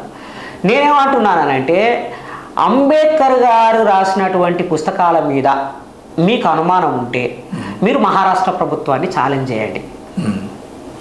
నరేంద్ర మోడీ ప్రభుత్వం మీదే ఇప్పుడు అధికారంలో ఉన్నది, మీరు ఛాలెంజ్ చేయండి. ఇది అంబేద్కరే రాసిండా లేదా అని చెప్పి మీరు ల్యాబ్కు పంపించండి, ఫోరెన్సిక్ డిపార్ట్మెంట్కి పంపించండి. ఎందుకంటే రాతప్రతులు ఇంకా ఉన్నాయి. అంబేద్కర్ రాసిన రాతప్రతులు ఏమి చినిగిపోలేదు, అవి ఉన్నాయి, ఇంకా జాగ్రత్తగా దాచిపెట్టారు. ఆ మ్యాన్స్క్రిప్ట్స్ని తీసుకుపోయి మీరు ఫోరెన్సిక్ ల్యాబ్కు పంపించండి. అది అంబేద్కర్ రైటింగా కాదని తేలిపోతుంది కదా, ఎందుకంత కష్టపడ్డాం. సో అంబేద్కర్ గారు ఆ పుస్తకాన్ని రాయడం తప్ప, లేదా ఆ పుస్తకంలో లేవనెత్తిన అంశాలు తప్ప, అది చెప్పండి. అంబేద్కర్ గారు రాముడు కృష్ణుడు రహస్యాలు పుస్తకంలో పేర్కొన్న అంశాలు తప్పు అయితే అవి తప్పు అని నిరూపించండి. అంబేద్కర్ గారు వాల్మీకి రామాయణంలో పేర్కొన్న అంశాలే అవి విత్ రిఫరెన్సెస్తో సహా, ఎన్నో శ్లోకము, ఎన్నో సర్గ, ఎన్నో కాండ, అవన్నీ కూడా విత్ రిఫరెన్సెస్ ఇచ్చి రాశాడు అంబేద్కర్ గారు. మీరు ఒకవేళ అవి తప్పే అని అనుకుంటే నిరూపించండి. వాల్మీకి రాసిన రామాయణంలో, ఒరిజినల్ రామాయణంలో అంబేద్కర్ గారు కోట్ చేసిన పలానా శ్లోకం లేదు అని నిరూపించండి మీరు. అసలు లలిత్ కుమార్ అనేటి ఆయన మాట్లాడతాడు, అంబేద్కర్కి సంస్కృతం రాదు కాబట్టి ఆయన మనుస్మృతిని సరిగా అర్థం చేసుకోలేదని అన్నాడు ఒక ఇంటర్వ్యూలో. What is this non sense? How many languages you know? Ambedkar Sanskrit scholar, ఆయన ఒరిజినల్ సాంస్క్రిట్ చదువుకున్నాడు. ఆయన మొత్తం వేదాలన్నీ చదివాడు. బ్రాహ్మణికల్ లిటరేచర్ ఎక్కడెక్కడ ఉందో అదంతా తెచ్చుకొని ఆయన చదువుకున్నాడు. అద్భుతమైన సంస్కృత పండితుడు ఆయన. ఆయనకి ఇంగ్లీష్ వచ్చు, జర్మన్ వచ్చు, ఫ్రెంచ్ వచ్చు, హిందీ వచ్చు. ఆయనకి రాని భాష లేదు. సుమారు 7-8 భాషలు వచ్చు అంబేద్కర్కి. అలాంటి ఒక గొప్ప పండితుని పట్టుకొని, ఒక స్కాలర్ని పట్టుకొని, సరిగ్గా నువ్వు పీజీ చదివావో లేదో నాకు తెలియదు కానీ అంబేద్కర్కి సంస్కృతం రాదంటావా? నువ్వు బ్రాహ్మణులో పుట్టంగానే, మీ కులంలో పుట్టగానే నీకు సంస్కృతం వచ్చేస్తుందా? మహర్ కులంలో పుట్టిండు కాబట్టి అంబేద్కర్కి సంస్కృతం రాదా? ఇది వీళ్ళ అవగాహన, వీళ్ళ జ్ఞానం. అయితే ఇక్కడ ఇంకో మాట్లాడేది ఏమన్నా అంటే, కుల నిర్మూలన పుస్తకాన్ని నువ్వే రాసినవా? అంబేద్కర్ డైరెక్ట్ అంబేద్కర్ అంటున్నారు, కుల నిర్మూలన పుస్తకాన్ని నువ్వే రాసినవా? ఒకవేళ నువ్వే కనుక రాసినది అంటే మరి కులాల ప్రస్తావన రాజ్యాంగంలో ఎందుకు పెట్టినావు? రాజ్యాంగం రాసేటప్పుడే మరి కులాలకు సంబంధించిన విషయంలో కుల నిర్మూలన గురించి నువ్వు రాజ్యాంగంలో ఎందుకు రాయలేదు? కుల నిర్మూలన గురించి ఎందుకు ఆలోచన చేయలేదు? రాజ్యాంగంలోనే కుల నిర్మూలనకు సంబంధించిన అంశాన్ని రాసేదంటే కుల నిర్మూలన జరిగేది కదా. మరి ఈ కులాల ప్రస్తావన తీసుకొచ్చి రాజ్యాంగంలో పెట్టింది నువ్వే, కుల నిర్మూలన పుస్తకాన్ని రాసింది నువ్వే. ఈ 2 రకాలుగా చెప్పడం ఏంది అని చెప్పేసి వాళ్ళు అడుగుతున్నారు. ఇంకా వాళ్ళు ఏమంటున్నారంటే, ఇప్పుడున్న కులాలన్నింటికి రాజ్యాంగంలో నువ్వు పొందుపరిచిన కులాలే కారణం అని అంటున్నారు వాళ్ళు. అసలు వీళ్ళకి కనీసము ఆలోచన ఉందా, కనీసం అధ్యయనం ఉందా లేదా అనేది నాకు డౌట్ వస్తుంది. అంబేద్కర్ గారు పుట్టక ముందు నుంచి ఈ దేశంలో కులం ఉంది. నువ్వు నేను పుట్టక ముందే కాదు, అంబేద్కర్ గారు పుట్టక ముందు నుంచి కూడా ఈ దేశంలో కులం ఉంది. ఇంతకుముందే చెప్పినట్టు రామాయణ మహాభారత కాలం నాటికే, అంటే వాళ్ళు చెప్పినటువంటి అది ఎప్పుడు 10,000 సంవత్సరాల క్రితం అని ఒక ఆయన అంటాడు, ఆయన 6,000 సంవత్సరాల క్రితం అంటాడు, ఇంకొక ఆయన 5,000 సంవత్సరాల క్రితం నాటిదని అంటాడు. ఒకవేళ నిజంగానే మీరు అన్ని వేల క్రితం నాటివి అని అంటే వాటిలోనే కులాలు ఉన్నాయిగా. అవి అంబేద్కర్ రాశాడా? తులసీదాసు రాసిన రామాయణంలోనే కులాలు ఉన్నాయిగా. అందుకని కులాలు అనేటివి అంబేద్కర్ కనిపెట్టినవి కాదు. మనుస్మృతిని అంబేద్కర్ రాయలేదు, దాంట్లో కులాలు ఉన్నాయి. హక్కులు అధికారాలు ఏ కులానికి ఏం ఉండాలి అనేది నిర్ణయించారు అందులోనే. మనుస్మృతిలో, పరాశర స్మృతిలో అన్ని స్మృతులు అన్నీ కూడా అవన్నీ పీనల్ కోడ్స్. అవన్నీ వాటిలో స్పష్టంగా కులం ఉన్నది అని చెప్పి నిర్ధారించిన తర్వాత, కులం ప్రకారంగానే హక్కులు అధికారాలు శిక్షలు ఉన్నాయని నిర్ధారించిన తర్వాత బాధితులుగా పీడితులుగా ఉన్న కులాల వాళ్ళకి రక్షణ కల్పించడానికి బాబాసాహెబ్ అంబేద్కర్ భారత రాజ్యాంగంలో కొన్ని ప్రొవిజన్స్ని ఏర్పాటు చేయడం జరిగింది. వీళ్ళ ప్రశ్న ఏంటంటే, కుల నిర్మూలన అనే దాన్ని నువ్వు అందులో పెట్టొచ్చు కదా. పెట్టాలనుకున్నాడు అంబేద్కర్. నీ పూర్వీకులు ఒప్పుకోలేదు కదా, నీ సోకాళ్ళు హిందూ మహాసభ ఒప్పుకోలేదు, కుల నిర్మూలన అనేదే పెట్టాలి. ఆర్టికల్ 17 ఏమంటున్నది? అంటరానితనము నేరము అని అంటుంది. Untouchability is a crime. Babasaheb Ambedkar ఏమన్నాడు ఆ ఆర్గ్యుమెంట్ సందర్భంగా? అన్టచబిలిటీ అనేది ఎందుకున్నది? కులం వల్ల ఉన్నది. కాబట్టి కులము నేరము, కులాన్ని నిర్మూలిద్దామని రాద్దామని అన్నాడు. వీళ్ళు ఒప్పుకోలేదు. ది సోకాల్డ్ సనాతనవాదులు ఆ రోజు ఆ సనాతన ధర్మాన్ని విశ్వసించి కాన్స్టిట్యూయెంట్ అసెంబ్లీలో మెంబర్లుగా ఉన్న వాళ్ళు ఎవరు కూడా, వాళ్ళు కాంగ్రెస్ వాళ్ళు కావచ్చు, హిందూ మహాసభ వాళ్ళు కావచ్చు, వాళ్ళు ఎవరు కూడా యాక్సెప్ట్ చేయలేదు ఆ మాట రాయడానికి. కులం ఉండాలి కానీ కుల వివక్ష ఉండకూడదు, అంటరానితనం ఉండకూడదు. గాంధీ గారు ఇదే కోరుకున్నారు. కాబట్టి హరిజనోద్ధరణలో భాగంగా అంటరానితనాన్ని నిర్మూలించే విధంగా ఒక ప్రొవిజన్ ఏర్పాటు చేయాలని అన్నారు. అందులో భాగంగా ఆర్టికల్ 17 వచ్చింది. అంబేద్కర్కి ఆడ కులాన్ని నిర్మూలించాలని ఉంది, ఒప్పుకోలేదు. అంటే వాళ్ళే ఒప్పుకోలేదు కాబట్టి సనాతనవాదులే ఒప్పుకోలేదు. ఇప్పటికీ వీళ్ళందరికీ వీళ్ళ లక్ష్యం ఏంటిది? కులం ఉండాలని మన చేత ఒప్పించటం. కులాన్ని నిర్మూలించడం అనేది వరప్రసాద్ లక్ష్యం కాదు, లలిత్ కుమార్ లక్ష్యం కాదు. ఆ మాటకు వస్తే దేశవ్యాప్తంగా వాదిస్తున్నటువంటి వాళ్ళ లక్ష్యం కాదు. కులాన్ని కాపాడింది వీళ్ళు. రాజ్యాంగంలో ఆ మాట రాయకుండా అడ్డం పడ్డది వీళ్ళు. పైగా అయినా సరే అంబేద్కర్ ఏమన్నాడు? సమానత్వం అనేదాన్ని రాశాడు. ప్రియాంబుల్లో సమానత్వం అనేదాన్ని రాశాడు, సోదరభావం అనేదాన్ని రాశాడు, స్వేచ్ఛ అని రాశాడు. స్వేచ్ఛ, సమానత్వం, సోదరభావం, న్యాయం అన్న విలువలే కులానికి వ్యతిరేకం. సో కుల నిర్మూలన జరగాలని చెప్పినట్టే కదా దాని అర్థం. ఆర్టికల్ 14 ఏమంటుంది? Every citizen of this country is equal before the law. చట్టం ముందు మనుషులందరూ సమానమే అని ఆర్టికల్ 14 చెప్తున్నది. అంటే కాన్స్టిట్యూషనే కులాన్ని నిర్మూలించినట్టు కదా. అందుకని కాన్స్టిట్యూషన్లో ఆ స్పష్టమైన ప్రొవిజన్ ఉన్నది. అయితే రాజ్యాంగంలో రాసినంత మాత్రాన్నే సమాజంలో కులం అనేది తొలగిపోదు. రాజ్యాంగానికి సమాజానికి మధ్యన ఒక అగాధం ఉన్నది, ఒక కాంట్రడిక్షన్ ఉన్నది, ఒక వైరుధ్యం ఉన్నది. దాన్ని పరిష్కరించడానికి కొన్ని ప్రొవిజన్స్ని ఏర్పాటు చేయడం జరిగింది. వీళ్ళు అనేది ఏంటంటే ఆ ప్రొవిజన్స్ కూడా తీసేస్తే కులం పోతుంది కదా అని అంటున్నారు. నేనేమంటున్నా అంటే కాన్స్టిట్యూషన్ రాకముందు కూడా ప్రొవిజన్స్ లేవు కదా, అప్పుడు కులం ఉందిగా. 1950 జనవరి 26 నుంచి రాజ్యాంగం వచ్చింది. అంతకు ముందు కులాలు ఉన్నాయి కదా, మరి కులం పోలేదు కదా. లేదా సెకండ్ ఇండియా యాక్ట్ 1937-35లో వచ్చింది సెకండ్ ఇండియా యాక్ట్. అంతకుముందు సెకండ్ ఇండియా యాక్ట్ లేదు, అప్పుడు కులం పోలేదు కదా, ఇంకా కులం బలంగా ఉంది కదా. కులం ఉన్నది, దానివల్ల నష్టపోతున్న వాళ్ళకి ఆ కులం ప్రాతిపదికన ప్రాతినిధ్యం ఇవ్వడం అనేది ఈ రాజ్యాంగం యొక్క స్పిరిట్. కాబట్టి వీళ్ళంతా ఆర్ఎస్ఎస్, బీజేపీ వాదులు చేస్తున్న ప్రచారం ఏదైతుందో అది కులాన్ని కాపాడడం కోసం చేస్తున్నది. కానీ ఆ ఒంటి కాలుతోటి నిలబడి అవకాశాల కోసం తల్లాడుతున్నటువంటి ఆ వ్యక్తికి ఒక కర్ర ఇస్తే ఆ కర్రను కూడా లాగేయాలని చూస్తున్నారు వీళ్ళు. అంటే మీరు అంటున్న విషయమేమో ఇట్లుంది, వాళ్ళు ఏమంటారు అంటే ఈ ఆర్ఎస్ఎస్ బీజేపీ మీద మీరు ఇట్లా మాట్లాడుతున్నారో అంబేద్కర్ వాదం పేరుతోనే సంఘ వ్యతిరేక శక్తులు ఎవరైతే ఈరోజు హిందుత్వం మీద, హిందూ దేవుళ్ళ మీద ప్రచారం చేస్తూ మేము అంబేద్కర్ వాదము, మాకు ఈ పుస్తకంలో ఇది ఉంది, మాకు పెరియార్, పూలే, అంబేద్కర్ ఇవి రాసిర్రు, వాటి ప్రకారం మాట్లాడుతున్నాం అని చెప్పేసి ఈ సంఘ వ్యతిరేక శక్తులాగా తయారవుతున్న వాళ్ళకి నువ్వు ప్రతినిధిగా ఉంటున్నావా, వాళ్ళని కాపాడే బాధ్యత నువ్వు తీసుకుంటున్నావా అని చెప్పేసి కూడా వాళ్ళు బాబాసాహెబ్ అంబేద్కర్ని నిలదీస్తున్నారు. అసలు ఈ దేశం మొదటి నుంచి ఒక సంఘంగా లేదు. బాబాసాహెబ్ అంబేద్కర్ రాజ్యాంగం రాయడం ద్వారా ఒక సంఘంగా నిర్మాణం చేయాలనే ఒక ప్రోగ్రామ్ని మనకి ఇచ్చిపోయింది. ఇది సంఘంగా ఎప్పుడు లేదు. ఇక సంఘ వ్యతిరేక శక్తిలో ఉంటే గింటే సంఘ వ్యతిరేక శక్తి వీళ్ళే. ఎందుకంటే సంఘంలో సమానత్వం కావాలని కోరుతున్నారు అంబేద్కర్ రైట్లు, వాళ్ళని చంపాలంటున్నారు వరప్రసాద్ అని లలిత్ కుమార్. సంఘంలో సమానత్వం కావాలని కోరుతున్నారు అంబేద్కర్ రైట్లు, వాళ్ళని వ్యతిరేకిస్తున్నది సనాతన మూట. సంఘంలో స్వేచ్ఛ కావాలని కోరుతున్నది అంబేద్కర్ రైట్లు, వాళ్ళని చంపాలని చెప్తున్నది ఈ మూట. సంఘంలో న్యాయం కావాలి అని అంటున్నారు, ఆ న్యాయం వద్దు అంటున్నది ఈ మూట, ఇట్లాంటి మూట. సో సంఘానికి వ్యతిరేకం ఆర్ఎస్ఎస్, బీజేపీ.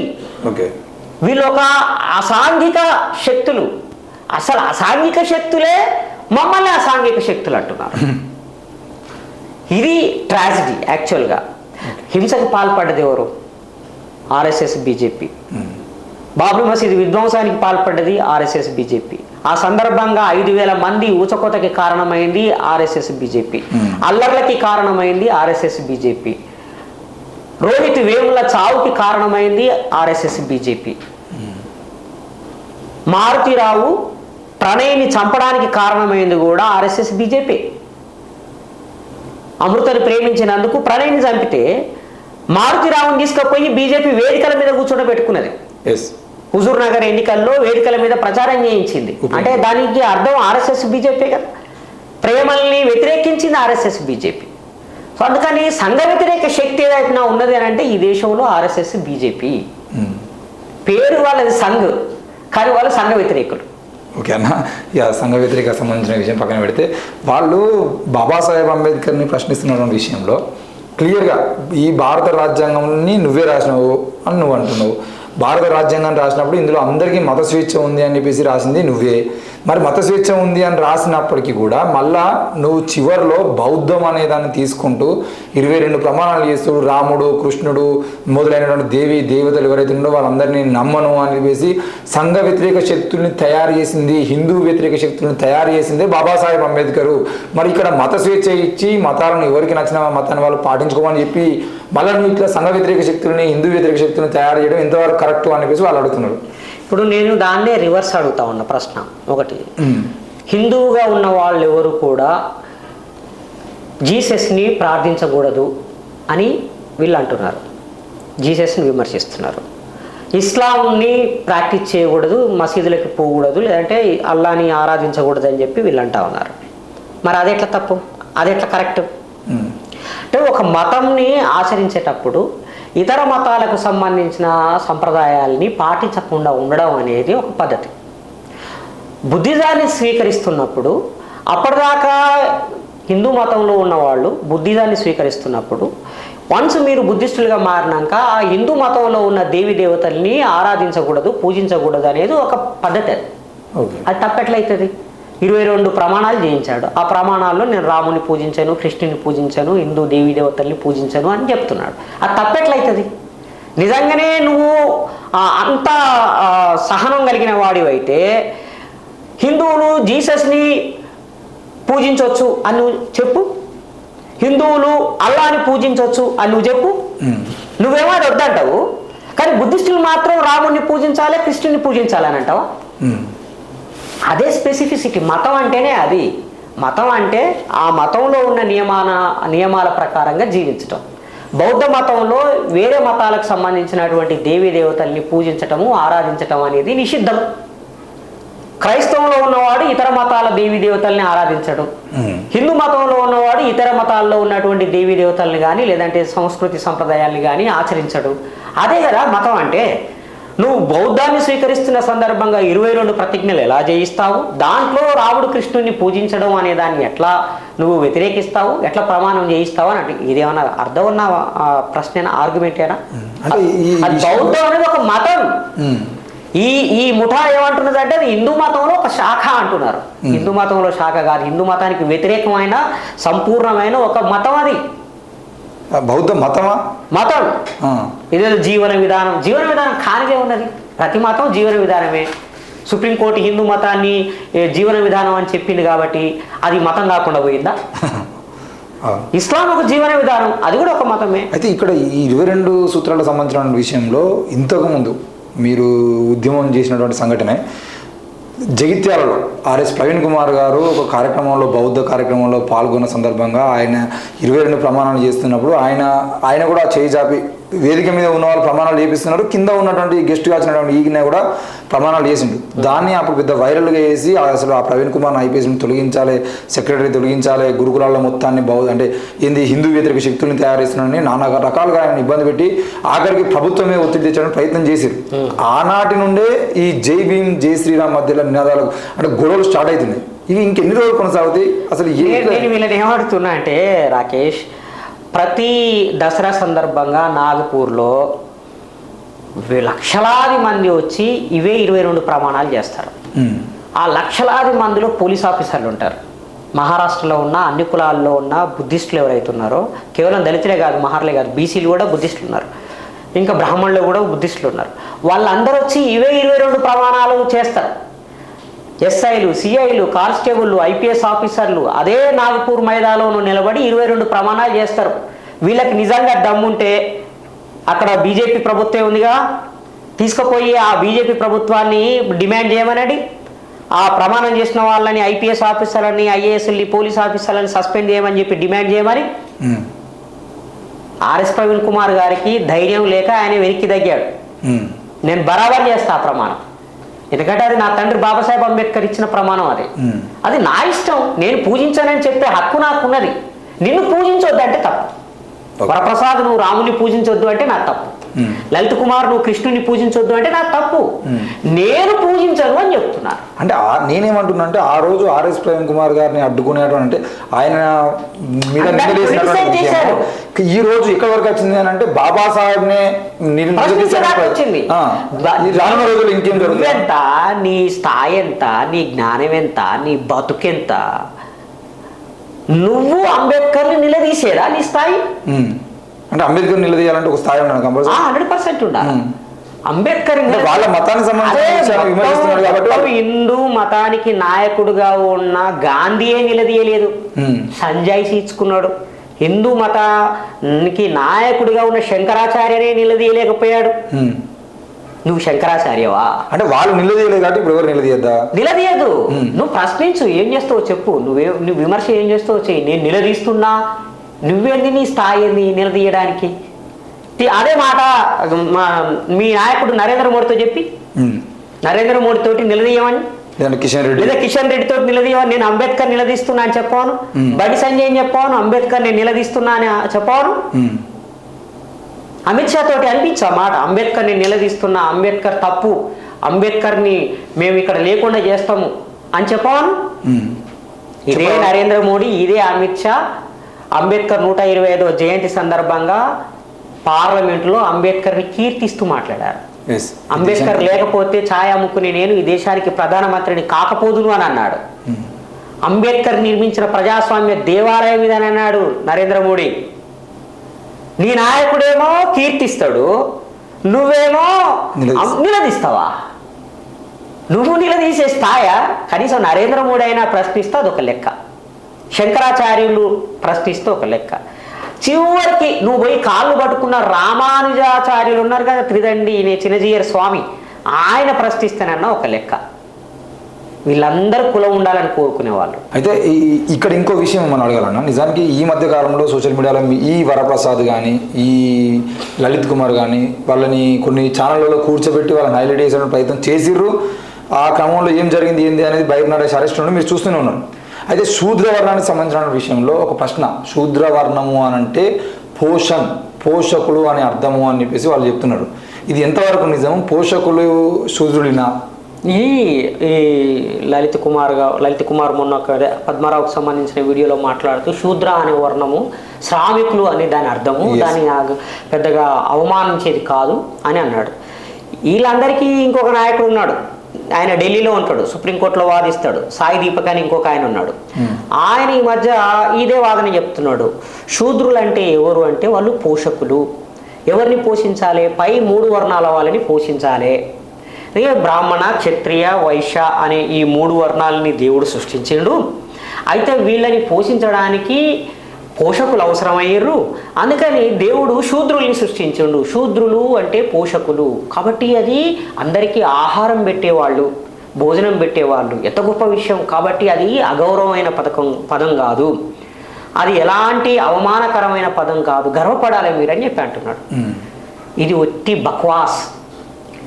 మనుస్మృతిలో కానీ లేదంటే మిగతా సాహిత్యంలో కానీ ఎక్కడా ఈయనే శూద్రులు అంటే పోషకులు అని రాయలేదు.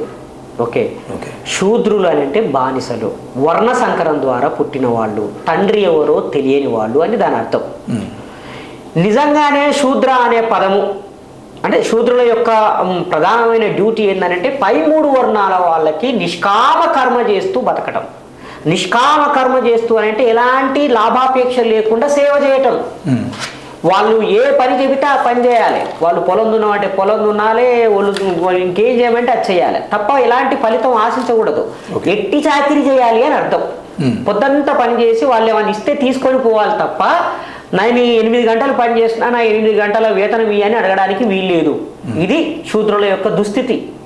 అందుకని శూద్రులు అనే వాళ్ళు నిజంగానే ఆ వర్ణం అంత గొప్పదే అయితే కనుక మీరు శూద్రులుగా ఉండండి, మేము బ్రాహ్మణులుగా ఉంటాం. అంతే. మీరు శాశ్వతంగా బ్రాహ్మణులుగానే ఉంటూ మేము శాశ్వతంగా శూద్రులుగానే ఉండాల్సిన అవసరం ఏముంది? శూద్రవర్ణం అంత గొప్పదే అయితే కనుక మీరు శూద్రవర్ణంలోకి రండి. బ్రాహ్మణులు, క్షత్రియులు, వైశ్యులు. శూద్రులు బ్రాహ్మణులు, క్షత్రియులు, వైశ్యులు అవుతారు. జన్యం వేసుకున్నంత మాత్రాన విశ్వబ్రాహ్మణులు మన ఔసులు బ్రాహ్మణులు అయ్యారా? నాయి బ్రాహ్మణులు అని చెప్పుకున్నంత మాత్రాన మంగళోళ్ళు బ్రాహ్మణులు అయ్యారా? ఔసలోళ్ళు బ్రాహ్మణులు అయ్యారా? కమరోళ్ళు బ్రాహ్మణులు అయ్యారా? విశ్వకర్మలే మరి వాళ్ళు.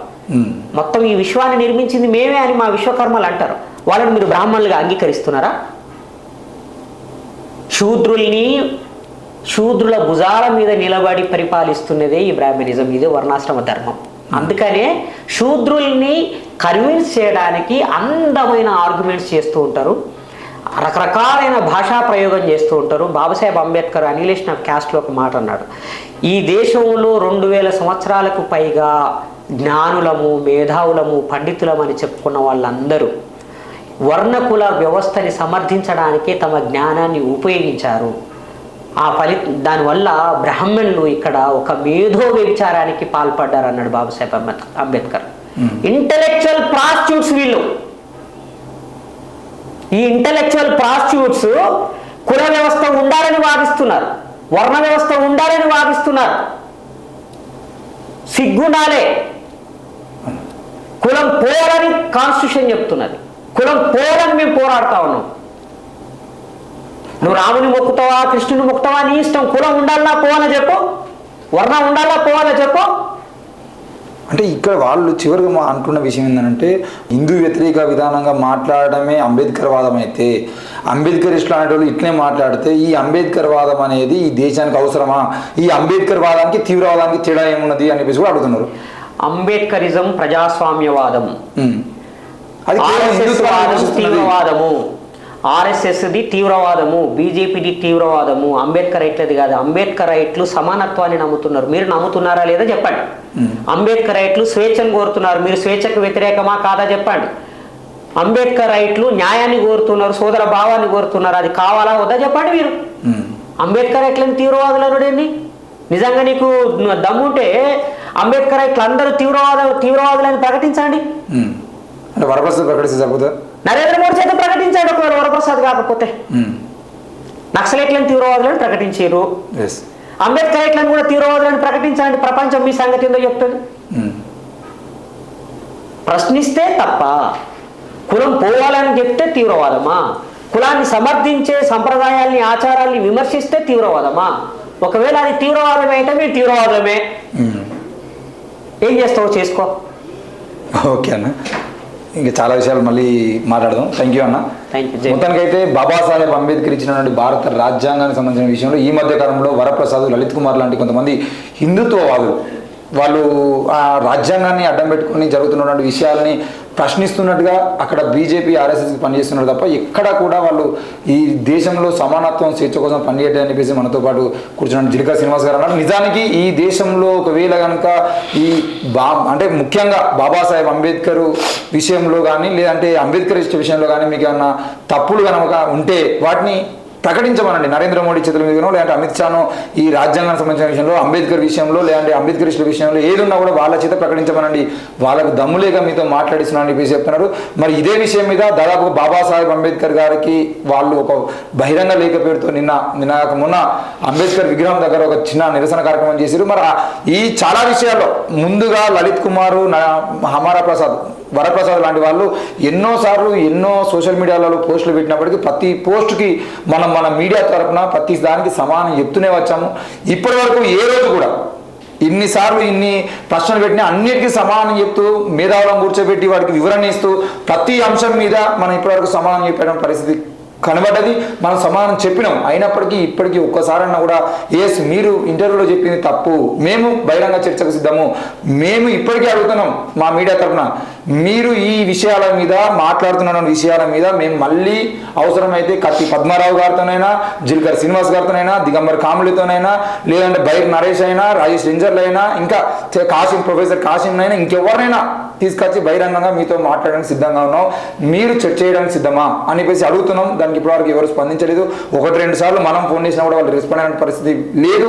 కేవలం వాళ్ళు సోషల్ మీడియాలో 4 పోస్టులు పెట్టి ఇక్కడ ఉన్నటువంటి అంబేద్కర్ వాదులని, అలాగే 2024 ఎన్నికలకు ముందు ఈ తెలంగాణలో మతం పేరుతో, కులం పేరుతో దాడులకు పూనుకోవాలనే విషయంలో ఇక్కడ ఉన్నటువంటి యువకుల్ని, ముఖ్యంగా బీసీలని రెచ్చగొట్టడానికి ప్రయత్నం చేస్తున్నారు, ఈ హిందుత్వవాదాన్ని రెచ్చగొట్టడానికి ప్రయత్నం చేస్తున్న విషయాన్ని మీ దృష్టి తీసుకొస్తున్నాం. ఒకవేళ కనుక ఈ విషయాల మీద జిలకర శ్రీనివాస్ గారితో మీరు ఎవరైనా తప్పకుండా మేము డిబేట్కి సిద్ధమని చెప్పేసి అనేది అంటే మేము మా ఛానల్ ద్వారా ఎప్పుడైనా ఎక్కడైనా చర్చకు సిద్ధంగా ఉన్నాం. దానికి జిలకర శ్రీనివాస్ గారు కూడా సిద్ధంగా ఉన్నారు.